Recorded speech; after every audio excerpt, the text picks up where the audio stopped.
software had an update. So we are going to find out today if that changed how anything works. I did it last night after I was done editing, so I haven't even done anything on it yet, other than open a song, which did look different. It worked a little bit differently than I'm used to, so we'll see. Today we'll be continuing The Adventures of Tom Sawyer by Mark Twain. Chapter 17. But there was no hilarity in the little town that same tranquil Saturday afternoon. The Harpers and Aunt Polly's family were being put into mourning, with great grief and many tears. An unusual quiet possessed the village, although it was ordinarily quiet enough.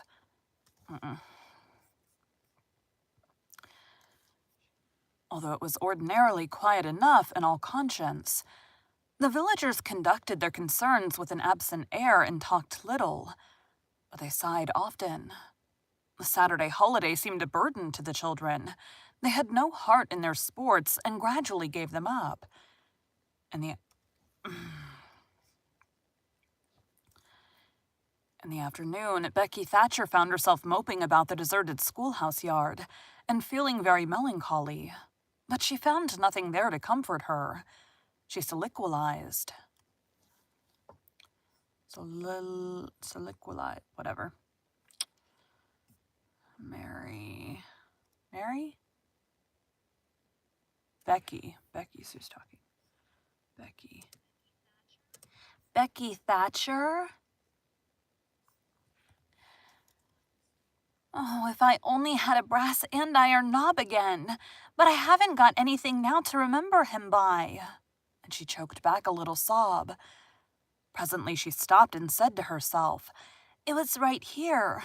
Oh, if it was to do over again, I wouldn't say that. I wouldn't say it for the whole world. But he's gone now.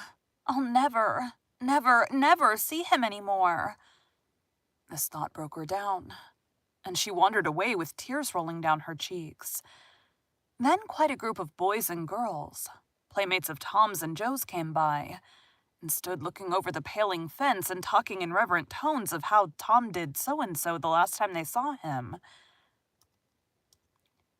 and how Joe said this and that small trifle, pregnant with awful prophecy, and they could easily see now. And each speaker pointed out the exact spot where the lost lad stood at the time, and then added something like, "And I was a-standing just so, just as I am now, and as if you was him, I was as close as that, and he smiled just this way, and then something seemed to go all over me like, awful, you know, and I never thought what it meant, of course, but I can see now."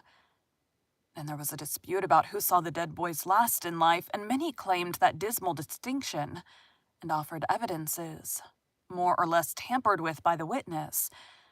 And when it was ultimately decided who did see the departed last, and exchanged the last words with them, the lucky parties took upon themselves a sort of sacred importance, and were gaped at and envied by all the rest. One poor chap who had no other grandeur to offer said with tolerably manifest pride and remembrance, "Well, Tom Sawyer, he licked me once." But that bid for glory was a failure. Most of the boys could say that, and so that cheapened the distinction too much. The group loitered away, still recalling memories of the lost heroes in odd voices. When the Sunday school hour was finished the next morning, the bell began to toll, instead of ringing in the usual way. It was a very still Sabbath, and the mournful sound seemed in keeping with the musing hush that lay upon nature. The villagers began to gather, loitering a moment in the vestibule to converse in whispers about the sad event. But there was no whispering in the house. Only the funereal rustling of dresses as the women gathered to their seats disturbed the silence there. None could remember when the little church had been so full before.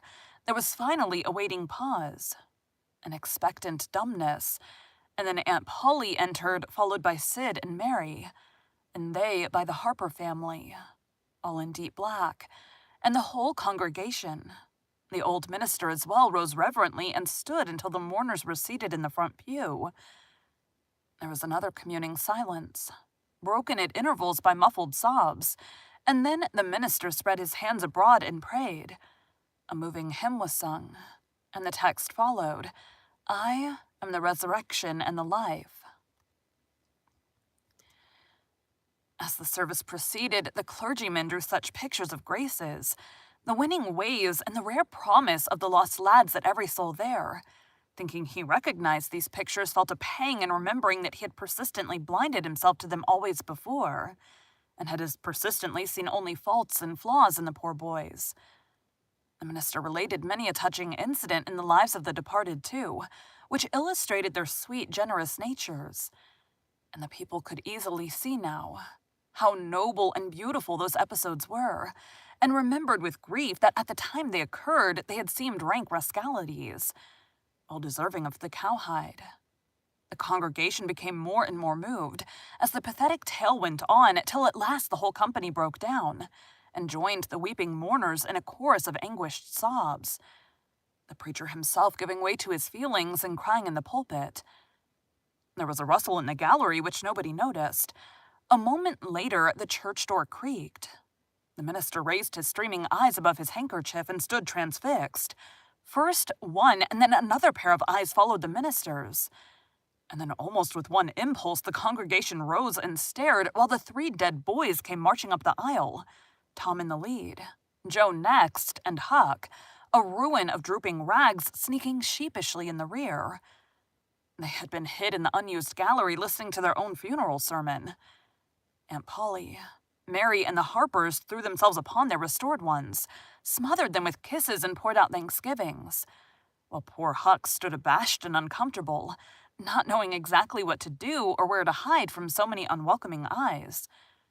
He wavered and started to slink away, but Tom seized him and said, "Aunt Polly, it ain't fair. Somebody's got to be glad to see Huck. And so they shall. I'm glad to see him, poor motherless thing."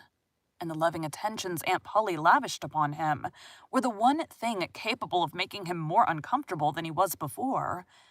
Suddenly the minister shouted at the top of his voice,